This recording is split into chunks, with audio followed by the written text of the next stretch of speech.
Indian Mujahideen के निशाने पर केवल नरेंद्र मोदी नहीं है बल्कि विदेशी सैलानियों पर खासकर यहूदी और इजरायली नागरिकों पर भी हमले की फिराक में है ये गुट। इसके लिए इंडियन मुजाहिदीन ने न केवल गहरी साजिश रची है बल्कि साजिश को अंजाम देने के लिए कई ग्रुप्स बनाए हैं, उन्हें बांटा गया है। खास ये कि हर ग्रुप का अपना अलग अलग लीडर और तमाम जरूरी संसाधन हैं।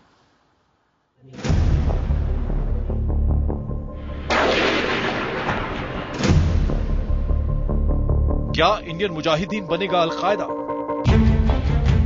क्या अलकायदा का आतंकी बनने वाला है इंडियन मुजाहिदीन का मुखिया?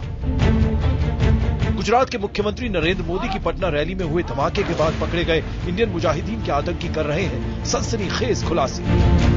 खुफिया सूत्रों की माने तो इन्होंने खुलासा किया है कि देश में तबाही का खेल खेलने के लिए पाकिस्तान में बैठे आतंकी संगठन और इंडियन मुजाहिदीन ने नेपाल में माओवादियों और सिख आतंकियों के साथ बैठक की। सूत्रों के मुताबिक ये बैठक बोधगया ब्लास्ट से पहले हुई थी। यासीन भटकल और असदुल्ला अख्तर उर्फ हड्डी ने पूछताछ में बताया है कि नेपाल में हुई इस बैठक में फैसला लिया गया कि माओवादियों का नेटवर्क धमाकों के सामान को इधर से उधर लाने ले जाने में किया जाएगा। दरअसल पाकिस्तान की खुफिया एजेंसी आईएसआई की आतंकी विंग लश्कर ए तोयबा के सहारे चल रही इंडियन मुजाहिदीन को उसके आकाओं ने नया हुक्म सुना दिया है।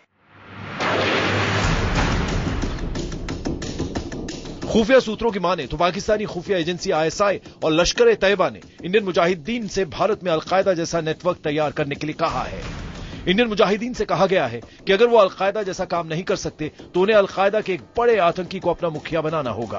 भारत में युवकों को भरमाने के लिए अलकायदा के मौलाना असीम उमर ने why is there no storm in your ocean नामक वीडियो फिल्म बनाकर इंडियन मुजाहिदीन को भेजा है। इंडियन मुजाहिदीन को मुंबई के यहूदी संस्थानों के अलावा भारत में इजरायली नागरिकों पर हमला करने के लिए कहा गया है। यही वजह है कि हाल ही में गृह मंत्रालय ने मुंबई के यहूदी संस्थानों की सुरक्षा बढ़ाने के निर्देश दिए थे।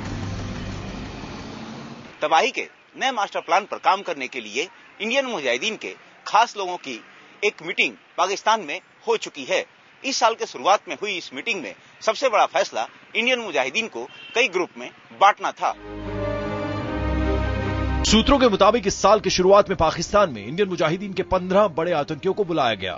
अलकायदा और लश्कर ए तैयबा ने इन सभी 15 बड़े आतंकियों को अलग अलग 15 ग्रुप में बांट दिया। इन्हें अफगानिस्तान में फिदायिन हमले की ट्रेनिंग दी गई और हर ग्रुप को अलग अलग संसाधन दिए गए। अब ये आतंकी भारत में बड़े आतंकी हमले की फिराक में हैं। आलोक वर्मा, दिल्ली, IBN 7।